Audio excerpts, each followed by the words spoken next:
Baiklah pemirsa, kembali lagi pada acara kita Sehat Negeriku. Alhamdulillah. Baik dok, ngomong-ngomong tadi kita bahas tentang patah tulang dok. Sebenarnya patah tulang itu apa sih dok? Patah tulang? Oke, patah tulang. Patah tulang itu a break of continuity of bone and cartilage. Jadi kalau bahasa Inggris seperti itu. Adanya Bahasa Inggris terputus kontinuitas tulang dan tulang rawan itu sendiri.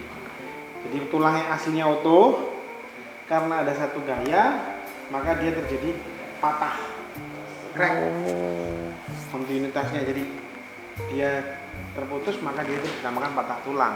Bukan berarti orang yang tersebut sejak kecil dia memang sudah tulangnya tidak lahir tidak nyambung, ya itu bukan termasuk patah tulang, itu kelainan bawaan.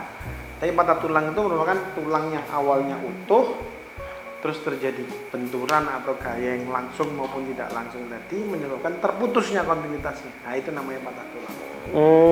Jadi terputus dia dari tulangnya gitu. Jadi tulang itu bentuknya lurus, panjang, bagus. Tiba-tiba salah satunya terputus, entah permukaannya, entah tengahnya, atau ujung bagian bawah. Yang aslinya mereka merupakan satu kesatuan, mereka patah. Maka itu dinamakan patah tulang. Bukan kelainan bawaan yang memang tulangnya tidak ada atau tidak nyambung, itu bukan patah tulang. Kira-kira dok, ini kalau orang patah tulang itu setelah diobatin itu tulangnya bisa sempurna lagi gak dok? Oke. Saya baca di salah satu di Basic Orthopedic Science itu dia mengatakan bahwa jaringan yang paling bisa tumbuh dengan sempurna adalah jaringan tulang. Jadi kalau dia healing atau sembuh, maka kamu cari bekas patahnya pun tidak ada. Nah, yang pertama seperti itu. Terus yang kedua, patah tulang sendiri itu ada macamnya. Ada macam-macamnya dok patah tulang. Terputus gitu. Macam paling gampang itu adalah patah tulang yang terbuka maupun patah tulang tertutup. Maksudnya terbuka dan tertutup itu atau open dan close fracture itu, open itu berarti patah tulang yang tulangnya kelihatan atau terhubung dengan dunia luar. Keluar gitu dong. Jadi ada luka, mau dia sekecil apapun, sekecil kurang dari 1 cm atau lebih dari itu, maupun tulangnya kelihatan mata, yang terjadi kontak antara tulang tersebut dengan dunia luar, maka itu dinamakan open fracture atau patah tulang terbuka. Patah tulang tertutup, orangnya patah tapi tidak ada luka, nah itu patah tulang tertutup. Itu yang keseringan itu dok ya? Yang keseringan? Nah, paling sering itu patah tulang tertutup. Cuman ketika kecelakaan lalu lintas, maka yang paling sering juga adalah patah tulang terbuka. Beda, cara penanganannya beda sekali. Ketika patah tulang tertutup, kita akan berpikir bagaimana mengembalikan posisinya yang baik, orangnya cepat aktivitas, dan semua fungsinya kembali. Tapi ketika dia patah tulang terbuka, maka lebih banyak lagi yang kita pikirkan. Satu, bagaimana cara membersihkan lukanya. Karena tulang itu diciptakan Allah SWT bagian terdalam dari komponen satu jaringan. Jadi kalau ada tangan nih, bagian terluar kulit, setelah kulit lemak, bawah kulit, kemudian ada pembungkus otot atau fasia, otot, pembuluh darah, arteri vena, baru yang terakhir komponennya tulang. Jadi kalau tulangnya patah, usahakan dilakukan tindakan sebersih mungkin supaya benar-benar menghilangkan kuman dan mencegah infeksi. Jadi yang kita pikirkan itu bagaimana cara membersihkan dengan baik. Yang kedua, bagaimana memasang sesuatu penstabil menstabilkan patah tulangnya ini atau stabilisasinya, baik dengan alat pen maupun hanya dengan gips. Itu dok, ngomong-ngomong kan sering tuh dok ya, orang patah tulang tuh dia memakai gips dan pen. Itu sebenarnya sama gak sih dok? Beda. Gips sama pen itu? Beda. Jadi gips itu merupakan penyangga atau stabilisasi di luar dari jaringan tubuh manusia itu sendiri, di luar kulit. Nah, sedangkan patah tulang kan biasanya patahnya di dalam. Ada banyak penanganan patah tulang dengan gips, sangat banyak. Ketika patah tulang itu tidak terlalu bergeser, kemudian patah tulang pada anak-anak, itu kita lebih condong yang tidak pakai dibuka bahkan. Nggak dibuka? Iya, nggak perlu dibuka, ditarik aja dikembalikan. Seperti retak gitu dok?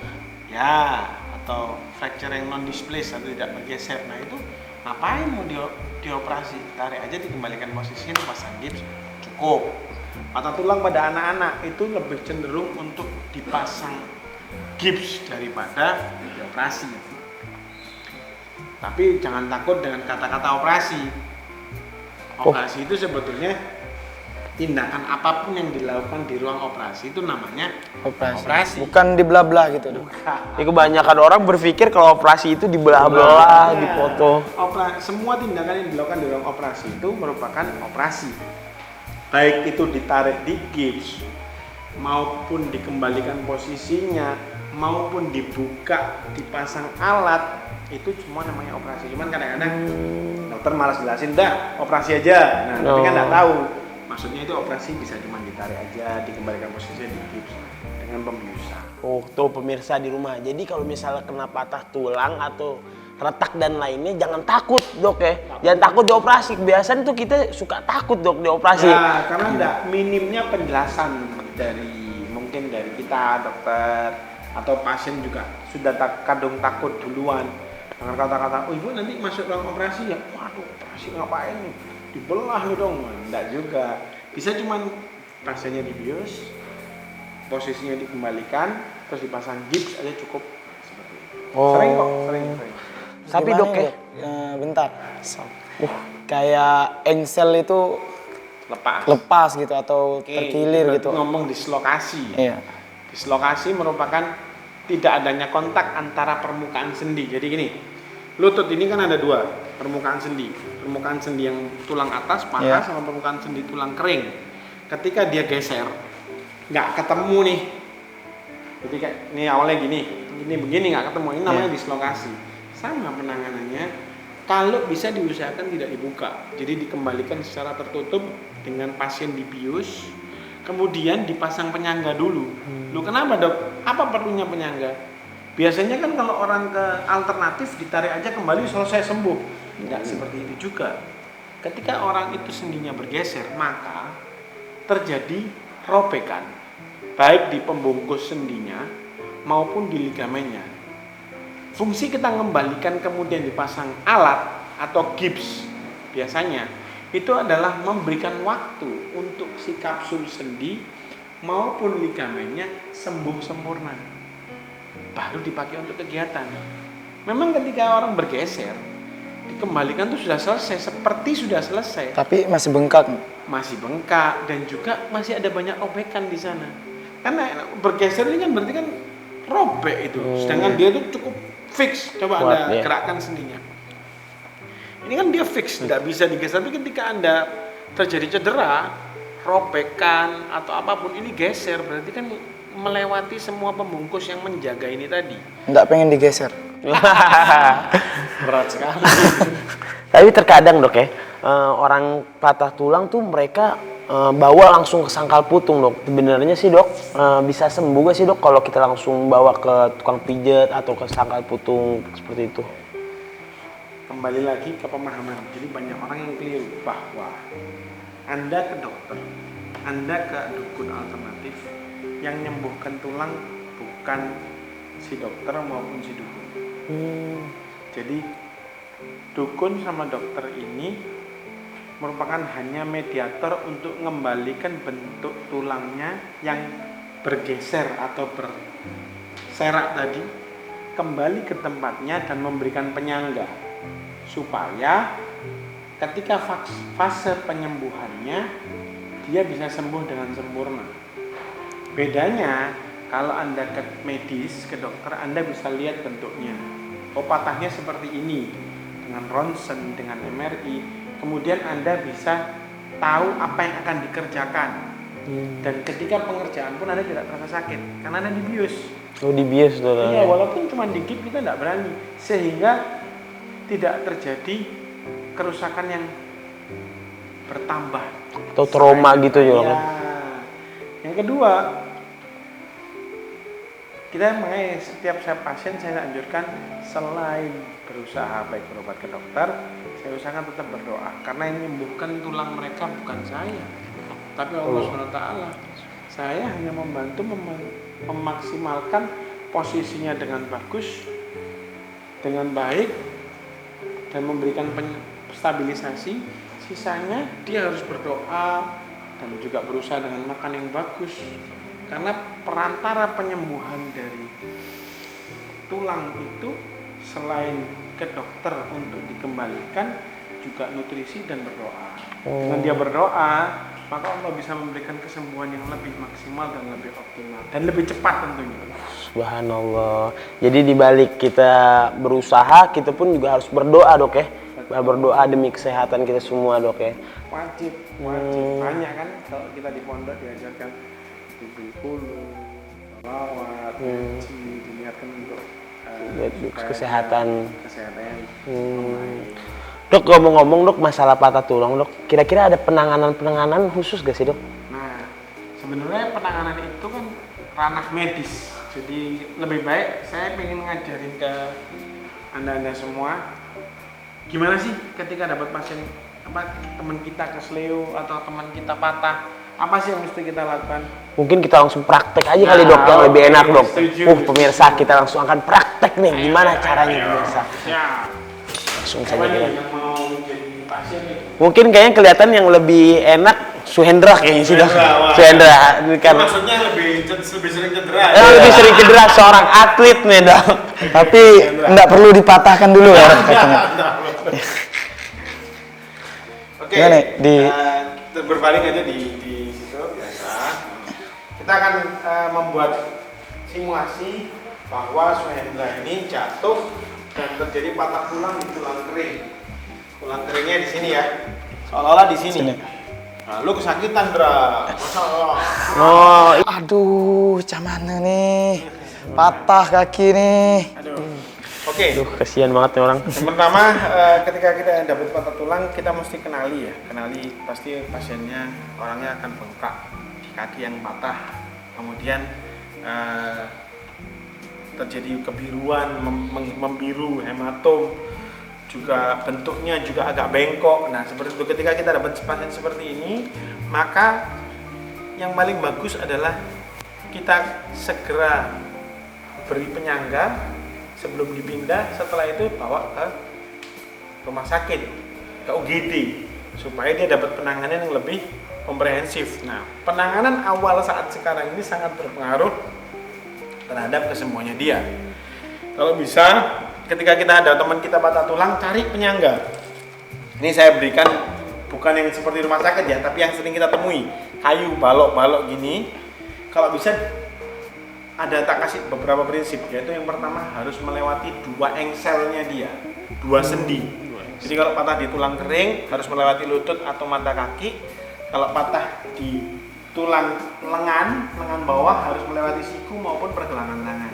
Begitu juga yang lain, melewati dua sendi, harus 3 kayu, paling baik 3 sisi, jadi sisi samping dalam, samping luar dan bawah. Untuk 4 sisi tidak dianjurkan, jadi 2 sisi. Dan talinya harus nali di 3 tempat, di atasnya sendi yang paling atas, di bawahnya sendi yang paling bawah, sama di tengah. Ini cara penanganan paling gampang. Jadi Anda cari penyangga, mau sapu, mau tiang, mau kayu balok, yang penting penyangga. Supaya apa? Ketika Anda membawa si pasien ataupun keluarga kita ke rumah sakit dengan segera, Anda tidak menambah cedera dan pasien tidak kesakitan. Jadi pasang di sini, 1. Maaf ya Indra. Iya. Sakit ya Indra? Lumayan Dok. Dia udah kebal Dok. Ya dibantuin tuh. Waduh. Nah, satunya di bawah sini ya. Satunya di bawah sini. Oh, jadi kita kalau misalnya patah begini kita bisa nanganin sendiri Dok ya? Penanganan awal. Penanganan awal. Jadi pasien itu ketika kalian bawa tidak kesakitan ya. Seperti ini. Nah, kalau kalian punya Ini Dok. kalian punya seperti ini, hand shock wrap seperti ini, oke. Kalau tidak punya pun ini juga bermanfaat tali. Yang penting nalinya di 3 tempat. Kalau punya ini bisa langsung begini. Yang penting nggak tali jemuran Dok ya? Wah itu boleh aja. Pokoknya prinsipnya bisa mengikat ini penyangganya ini supaya tidak geser ya. So.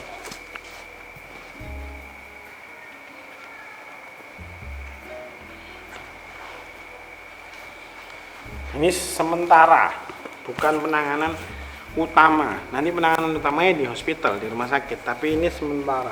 Darurat. Darurat. Jadi kalau ada pasien patah tulang, kasih penyangga.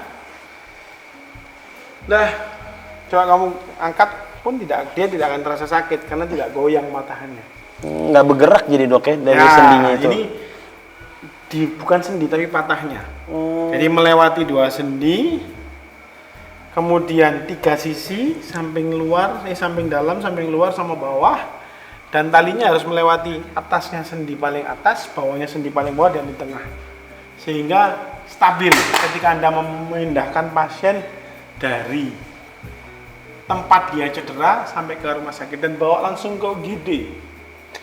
Karena lebih cepat dibawa, tindakan kita juga lebih ringan daripada Anda bawa terlambat ke UGD. Seandainya gini, seandainya patah nih, biasanya kan nggak terlalu parah, itu bisa aja cuma ditarik di gips. Tapi kalau Anda bawa ke mana-mana, ke alternatif dan sebagainya, ketika semakin parah, maka kemungkinan untuk tindakannya ringan hanya di gips aja itu lebih kecil, kemungkinan malah jadi operasi. Kira-kira dok itu tingkat kesembuhannya itu berapa lama dok kalau orang patah tulang seperti itu? Macam-macam, tergantung patahnya, lokasinya, kemudian tergantung juga nutrisi dari pasien tersebut, tergantung juga perawatan setelah tindakan, baik perawatan gips dan sebagainya. Kebanyakan sih mulai dari 3 minggu sampai 3 bulan seperti itu. Baru sembuh total itu. Sembuh total. Jadi tiap orang beda-beda. Ada yang kalau anak-anak itu malah lebih cepat, 3 minggu, 4 minggu udah sembuh deh. Oh, karena dia tulangnya masih subur kali dok ya? Jadi anak-anak itu penyembuhannya lebih cepat, pembungkus tulangnya juga lebih tebal, sel tulangnya lebih agresif untuk penyembuhan, seperti itu. Kalau orang-orang sudah dewasa atau dia lebih butuh waktu daripada si anak-anak. Karena faktor keroposan juga dok. Kan ada Beda, orang tua kita tuh ngomong keropos lagi beda lagi. Anda ngomong keropos berarti osteoporosis, itu beda lagi. Memang ketika orang itu osteoporosis, maka proses bone formation atau penyembuhan atau pembentukan tulang itu lebih terlambat daripada proses penguraian tulang. Maka tulang orang tersebut lebih keropos. Cuman kita sekarang kan lagi bahas patah tulang nih, jadi tidak ada nanti orang patah tulang dengan tulang keropos, nah itu lebih susah lagi. mungkin kita bisa bahas di segmen selanjutnya. selanjutnya tuh. Ya. Maka pemirsa tuh pantengin terus nih Sehat Negeriku. Mungkin kita akan berbicara lagi dan masalah keropos nanti bersama Dokter Hamzah. Jadi kayak gini, ingat penanganan awal pada saat seseorang terjadi patah tulang itu sangat penting terhadap apa yang akan kita lakukan di rumah sakit maupun membantu mempercepat penyembuhan si pasien. 3 penyangga melewati 2 sendi dengan 3 ikatan, baik ikatannya di atas, di tengah maupun sampai ke bawahnya sendi yang paling bawah, merupakan penanganan awal untuk patah tulang. Untuk terkilir, Anda tidak perlu pakai penyangga, Anda bisa lepas kalau Anda terkilir. Permisi.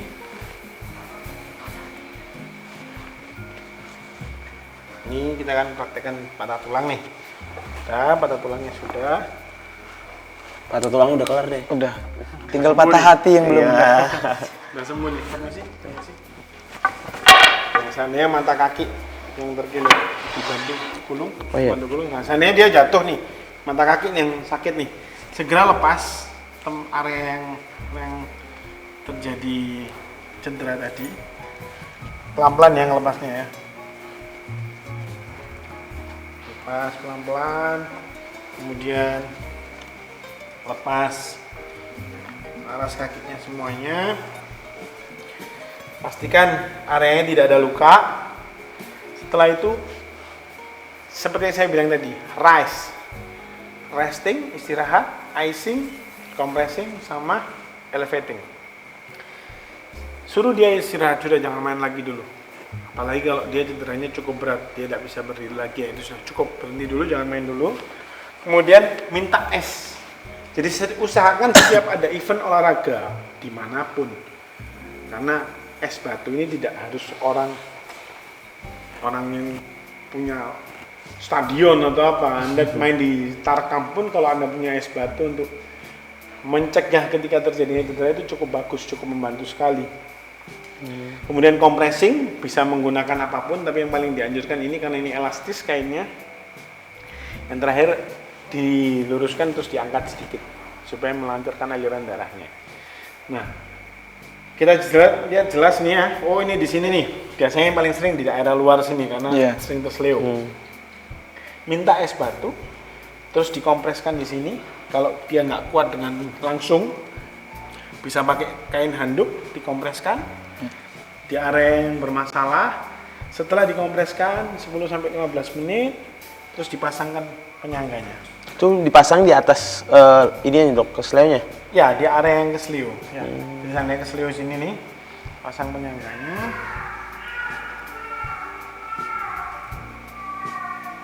Nah, tujuannya sementara membantu menggantikan penyangga dari dalam yang rusak tadi. Jadi ini tujuannya selain mengkompres supaya tidak terlalu bengkak, juga dia membantu untuk menyangga sehingga tidak terlalu sakit untuk pasien. Seperti ini. Kuncinya mana tadi? Itu di situ.